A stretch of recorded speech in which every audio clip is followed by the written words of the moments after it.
My name is Carlos Ayala. I'm the President and CEO of Growing Inland Achievement. We've been hosting these meetings.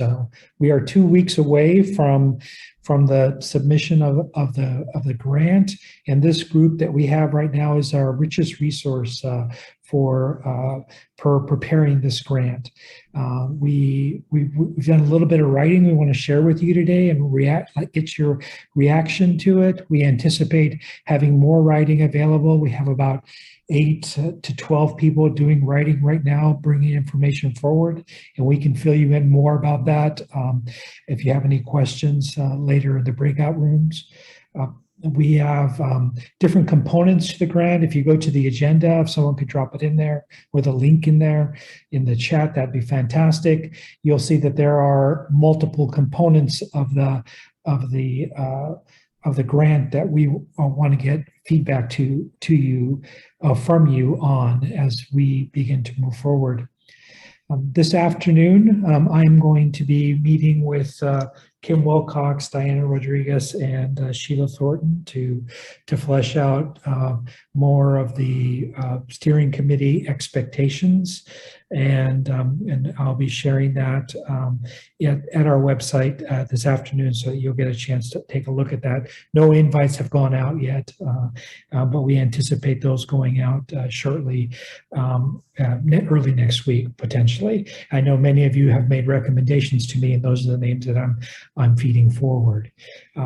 Is there any other organizing information team that I need to bring forward before we jump into the work of the day? Okay, I'm not hearing any. Are there any questions that we could answer very quickly? Well, I mean, I got a comment. Can you hear me? Yes. Cool. So I know we're working on this grant, and I'm excited that we're all here. And Carlos, GIA did a great job hosting. And I know we're talking about education and workforce and all that. But I have to be honest, being an educator, also going to school here and working with the schools here, that I do have a little bit of a concern, because when it comes to the Black students, we know there's poor retention rate K through 12, and there's also poor retention rate in the colleges. And I don't know what we're going to be doing to recruit or deal with that. And also when it deals with, people of color working in these institutions, there's a level of abuse and mistrust that we do have. And I have to acknowledge that, because we haven't really talked about that. And I know we're talking about inclusivity, equity, but it hasn't been historically equitable and inclusive. And as we've been talking about this grant, I haven't heard much of it either. So I just want to say that, because it's in my heart. And I'll feel disingenuous if I don't bring that up when it comes to equity and inclusion, that there is a level of mistrust, and we always feel like we shouldn't speak up because it might stir up some issues. But, I'm an open book, transparent, to put that out there. Great. I totally hear you, and your voice is welcome, Alex. There are several places where you'll see that work. When we break out today, there are 2 places you may want to go. There's one around the equity piece. Michael Wiafi is going to be leading that for us, and I'll let you know that in the area where we'll be talking, where I'll be leading a conversation around budgeting. There are several places where I'm going to make an argument that we need to make sure that we have the voices of community-based organizations who speak that equity talk embedded within these collaborative proposals. I believe it is a fundamental part of making this work. It can't rely solely on the institutions. There need to be community-based organizations in that space. I know that in the work that Mr. Wiafi will be talking about today, there will be discussions around inclusion and making campuses available and appropriate and safe for all students. And I know that he will be talking about that too. Michael, did you want to say anything else? Sure. I was just putting something in the chat. I think that type of honesty is what we need to talk about. We need to bring up those honest issues that we're facing if we're going to talk about the reality of the problems that we're trying to solve. And so I thank you, Alex, for speaking from the heart, as Stephanie mentioned, and that there are recovery with equity levers to address that very problem. And so come to the equity breakout room and we'll discuss some of these things. But there is some recommendation that hopefully we'll be pursuing to get at some of the issues that you've just raised. So thank you, Alex.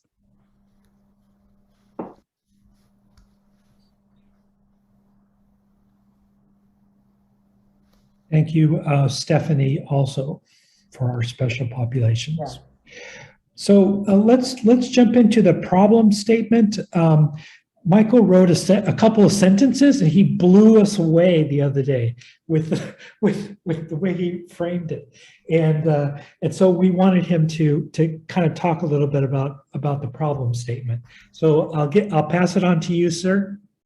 Thank you. I appreciate it, and hopefully the introduction it got is appropriate to the quality of the work. I sure hope so. So in front of you, you have a draft problem statement that I wrote up. I'm just kind of trying to get at the issue. I feel like we needed something to react to when thinking about the problems that we're hoping to solve. And so I broke them into 3 different bullet points that kind of address some of the issues that would be tackled by the collaborative. First, there are not enough cross-institutionally integrated educational pathways both for learners in the Inland Empire to access the pipelines to quality jobs in existing and emerging industries. The second is we have K through 12 schools with career readiness classes and a launchpad for career pathways, but there's little to no connection between those programs and local community colleges. Our collaborative is looking to build the connective tissue and bridges between the levels of education to make sure that there's system cohesive and easy to navigate for learners. Additionally, there are emerging industries within the region that need pathways to be built out to meet economic growth needs. And lastly, there's little to no programmatic connection between career pathways at the community colleges and four-year public and private institutions. Finally, the Inland Empire has a need for further engagement of employers in the workforce for full cohesion of the cradle to career pipeline for learners. So it kind of tackles kind of a multi-pronged issue that it can be generalized and saying we're building that connective tissue between groups and just looking for reactions from folks. And we're going to be breaking out into different topical areas where we're able to discuss this within evidence that we're able to bring to bear with the problems that we're facing, but then also some of the equity things that maybe are not in here that we maybe need to articulate specifically and be able to talk about some of the pieces as well. Ray, I see your hand up. So first off, well done, Michael. This is, I think, spot on and reflects the conversations that I've, heard since I've been part of these conversations. I do want to ask one piece, and I don't know if it's embedded within each of these. So you could take two different approaches. One of them is it's embedded, but do we want to call out like the data piece, right? Because I think one of the things that's an issue is you always want to be data driven, data informed, right? But there's oftentimes like shared data or the lack of shared data agreements between secondary, post-secondary, and then even between like community colleges and the four-year universities. So somehow capturing the fact that if we had additional access to each other's data, I think it could help inform future programming as well. Yeah, that's a really good point. And I'm thinking just for the sake of the language here, I wonder if that might be an example. And so, building the connective tissue, for example, data sharing agreements. And that might be a way to kind of articulate specifically that issue. Okay, let's see if I can make that change now while still sharing my screen. Kimberly, I also see your hand up. Awesome, thank you. Yes, I like that. And I do think, I see you have the industry connection in there in that third bullet. I wonder if we might not also make that a priority focus and really with this initiative, seek to make it industry voice led around that pathway development and pathway support, because I think we've often gone institutions industry, but I really think we have an opportunity here to drive it from really the CEO level industry needs. What is it? What should it be? And have them help drive it. So I like that you have it included there. I wonder if we make it more of a focal point for this work. Can you elaborate a little bit more, Ms. McNulty? Well, I think, they talk about the importance of having at least 25% of the steering committee be industry composed. I think that I think there's a real interest in having that industry voice front and center. And so that's all that, I think we might want to, be well served to take it there and really engage them thoroughly as we develop this. I think sometimes when we build these things, we do it naturally from the institution level because we're all in charge of the pathways and the curriculum and all of that. And you sort of say, and then we want business to provide work-based learning experiences or to do advisories for the programs. But I think we have an opportunity to go deeper and have them as thought partners at the very outset about this, which could really be transformative in how we build it. Mhm. Thank you for that clarification. So Kimberly, I feel like we can maybe fine tune this last part here to kind of include language that might say something along the lines of has a need for industry to be at the leadership or be at the helm of leadership for full cohesion. Yeah, absolutely. I think, full partners in the visioning, design, and implementation. Full partners, that's good. It's about inclusion. And this is Awesome. where the equity piece goes here too. So about that, full partners. Absolutely. Thanks, Kimberly. Stephanie, I see your hand up as well. Yeah, hi. So there has been a lot, and I think we've talked about it in this group, but there has been a lot of work specifically between the K-12s and the community colleges. And I just have to say that I'm not comfortable with the phrase that says there is little to no connection between the programs at K-12 and local community colleges. For one thing, there's 83 K-12 Strong Workforce Program grants out there right now, specifically designed to connect career pathways and their programs at the K-12 to the community colleges. Plus a lot of really, really amazing work that is happening individually. And so I wonder if we could just phrase that a little differently, not just because it's not to say that all the work is done, because it's certainly not, right? But I don't want it to cast a negative light on the current work that is being done. And so I wonder if we could just rephrase, instead of saying little to no connection, maybe there's an opportunity to expand connection. You have to have a problem statement that you can then fix. So I get it, but I'm just asking to be a little careful because there is a lot of really great things happening. Stephanie, it would be great if we could also get that list of the 83, or at least information about that. That would be really helpful for the writing, the detail in the writing. Sure, absolutely. Great. Strengthen, the two words that come to mind, I felt the same way too, Stephanie, when I first reacted to this. The idea, it's around strengthening and making available. It's kind of making available to all people, right? Those are the two big ideas that I think that we can get at here. Does that feel right to you? Strengthening and make available? Maybe make available needs a little tweaking, but it's that notion, right? Yes, thank you. Yeah, I'm just thinking. Sorry, Carl. I was just gonna say, I'm thinking here maybe where the strengthen and make available, make the system stronger and available, as well as easy to navigate for learners. I'm going to be thinking about this a little bit more, but just take some notes there and we can get back to it. Yeah, absolutely. I think you're talking about like increasing access and participation. Yeah. Mm-hmm. Kim, I see your hand up. I didn't remove it from before. Sorry. Apologies for that. No worries. Jay, I also see your hand up. Good morning. Thank you for the opportunity. I mean, Michael, I see this statement of the problem is really well done and it is nicely written.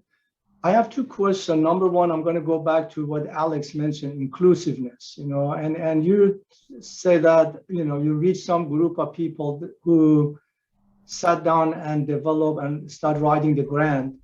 Wouldn't it be possible that everybody be informed who they are, and also, and if somebody else wants to be jumping to the bandwagon, give them a chance. That's a question of inclusiveness.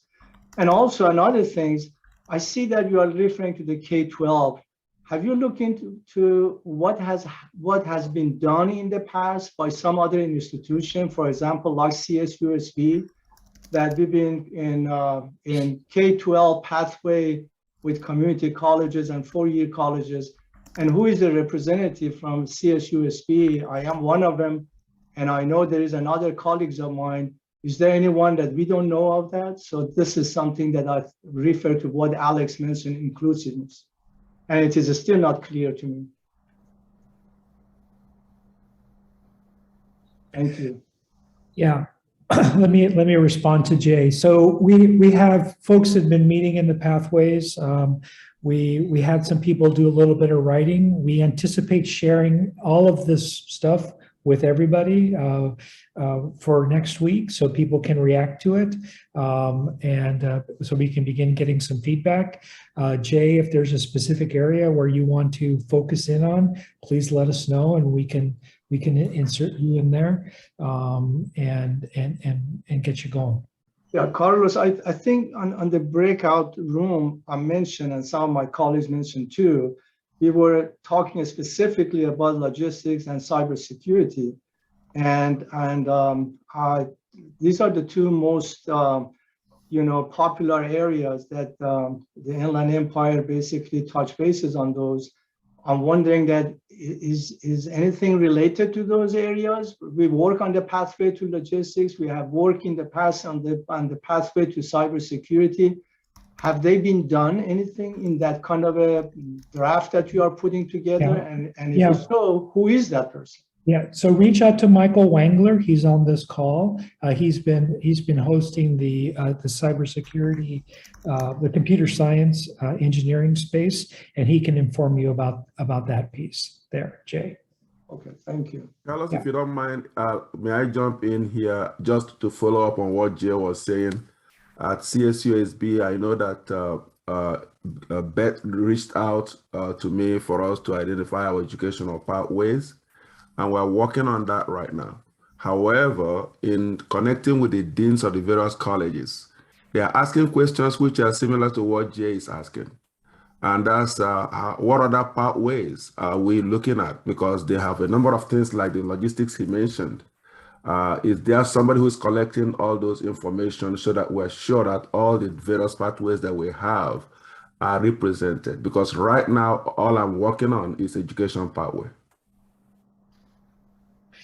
Yeah, our goal. So let me take a global step here. So we anticipate that as we submit this proposal and we flesh out the steering committee, that over the course of the summer, that there's going to be an opportunity for folks to hold on one second, please. There'll be an opportunity for us to put out calls for people to apply for specific areas. And this will be the time when people can really hone in on specific pathways. If there are people who are interested in the items related to business, we have Lisa Kippinger Kennedy and James Speed beginning to do a little bit of writing in that space. If there's someone who's interested in supporting in that area, you'll see some of the draft work early next week, and we anticipate getting more feedback, Jinaka, as we move forward. We just want to get something so people can start reacting to the information. We're not making any selections at this point of the specific pathway, K-12 school district, community college, and four-year that we're supporting. We're still in more of a general plan mode. I don't know if that helps, Chinaka. That's fine. Go ahead. Thank you. Yeah. Awesome. Okay, James, I see your hand up as well. Yeah, I was meeting with the Research Council of Uplift San Bernardino, and I think Sorrel was there too, a couple other people from this group, and they just have this wonderful strategic framework that I hadn't seen before. It talks about launching future workforce into local careers, and that results in igniting upward mobility in the community, which then fosters conditions for growing roots here. And we were talking about how few people want to move away, people that love the region and want to stay here, and sort of building on that strength. And one of the things I know from what little grant writing I've done is the idea of a logic model. And I think that logic model is embedded in this proposal, but we haven't been explicit about it. And so the problem statement is a little bit narrow in the sense of it just talks about pathways. But our real purpose is much bigger than that. It's really to engage our community and Alex, exactly, to do it in equitable ways. And my target right now is places like Muscoy. It's those 46 neighborhoods in San Bernardino, and there's equally needy ones out in the desert and all throughout the region. And so I think stepping back a little bit too, and showing that we understand this as a deeper, bigger thing. And we're really focusing on that launching future workforce into local careers, but it's part of our bigger vision for thriving, having a community that's thriving. And I just want to encourage us to think big and then get specific. So you got to balance those two things. But that's what inspires me to be part of this group. And I hope you're inspired by that too. I've never heard it said so well, kind of tackling some of the issues that you've raised, and especially building local careers. I think that's kind of a big component of what we're trying to do here when it comes to the economy. James, I'm wondering whether you'd be able to share some language that we'd be able to weave in, and I could try to work that in to what we currently have. Sure, there's a slide deck that Karen Suarez had presented that we stole the slide out of, that was part of Uplift, that has this, that I've got it up in front of me right now. So yeah, I can paste that into something for you. You want to send me an email and I'll prompt and I'll come back. Sure, thank you. Carlos, were you going to say something? No, with a couple more, we need to jump into the breakout rooms too. But I think you should get these questions out. We have 3 left. Absolutely. Alex. Sorry, I'm driving. I apologize. So one of the other pathways that it's kind of interesting that we're not talking about. I believe, don't quote me on this, I might be wrong, but one of the biggest employers in the region is academia. And I'm fascinated that, we haven't even discussed how, schools can retain some of the talent that are graduating from this region and have his own pipeline. Maybe I'm crazy, but I think academia is like the 3rd largest K-12 and colleges employer in our region. And I could be wrong, but if that's the case, how can we retain talent and move them up into, some of these opportunities within the district or our community, our colleges as well? Again, I could be wrong, I could be crazy, but I'm fascinated that we haven't even talked about that. Thank you for that input. We'll look into the numbers. One of the equity with recovery targets is increasing faculty and staff diversity in institutions, and that may be a place for us to take a look at that too, Alex. Thank you for bringing that forward. I don't think you're crazy, Alex. Thanks for sharing. Valerie? Good morning, thanks. And I just kind of want to piggyback on a couple other things that have been said. So I'm I'm curious as to our end goal, because the problem statement really seems to be connecting institutions. And as Stephanie said, we have done a lot to better align K-12s with community colleges. In fact, our current grants require that alignment. So the problem statement as it initially was would really undercut the major funding that we have in the K-12s and in the community colleges for our pathways.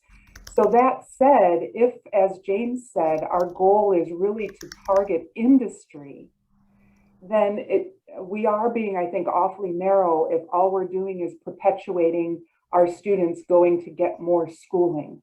Instead, if we're thinking above and thinking about flipping that paradigm, not asking the kid what their major is going to be, but rather thinking about what their career is going to be, and having that based in labor market information so we can identify what the biggest employers are and what the biggest high skill, high demand, high need jobs are, then we can bring all of those pieces that we have together that are somewhat siloed and get them integrated to better meet the needs of our community, in particular in relation to the workforce and the labor market information, or the labor market. So, us having a bigger picture of not just getting kids to go from high school to the next college program is probably a little short-sighted for this. Sure, I hear you. So maybe I'm just thinking of the ways in which we could weave that in, and I'm sure that some of the evidence that we bring to bear will be really instrumental in that, pointing in those directions, bringing them back to what James was saying, local careers. Thank you, Valerie. Tim? Well, greetings, everyone, from the Jab School of Business at Cal Baptist. I realize this is my first meeting, so I'll take something of a risk in making an observation. My observation, having lived in 10 states in my career and having had these types of discussions in all 10, from Florida, Colorado, Missouri, New York, North Carolina, and so forth, there seems to be this tendency to focus on the pathway and not the people you want on the pathway. So I would be delighted if our problem statement was more B to C, so to speak, or how are we going to communicate with the students who we're trying to reach, reaching them directly. There's kind of a cultural hegemony in the United States still, even though it's come under some fire lately, that college is important. It's something you should be thinking about when you're in high school. It's something that's important to achieving the American dream and moving forward and advancing in a long-term sustainable career. What we've got to do is find ways, I believe, to help that same cultural hegemony, that same sort of group knowledge, to be thinking about how you get there. And one of the ways you get there is finding these paths. You may not know what it's called, but every school has one. And if you just reach out and talk to the people at that school, they'll help you find it.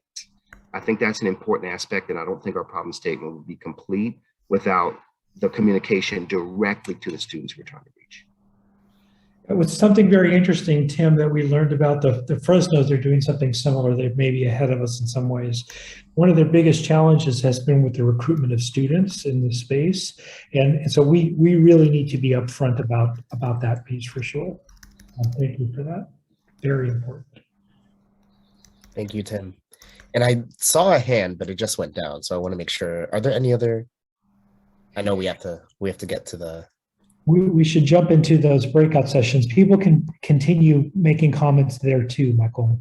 Carlos, if I could just say one thing about Michael as well. I put in the chat box. Michael Wiafe was recently featured in a podcast called Michael Has an Idea. So I just wanted to share with the group. I did put the link to the podcast. He's talking about a really amazing idea of, instead of students applying for college, that they opt out. So we're just really lucky to have all of the folks that are in this space, from Carlos and his leadership in this space, everybody that has been coming and meeting since January in this space. And those of you who are new, just want to say thank you for being here. And also to Michael, we're just very fortunate to have, young leadership like you in this space, and being a voice for so many of the students that are going to be impacted by the work that we're doing today. So just wanted to share that podcast, and then just if Michael, if you ever, plan to do another podcast, Michael has an idea is probably a really good idea, name for it. And with that, thank you. Thank you, Jackie. You are always too kind. I appreciate that. Feel free to listen to the podcast, folks. Are we ready to go into breakout rooms? Yeah, let's go into breakout rooms. Great. Thank you. Thank you, Michael, for leading that section for us. So we have 3 breakout rooms. One is going to be led by Michael Riaffi on the Recovery with Equity initiative space, and he has some specific questions that you can see in the agenda.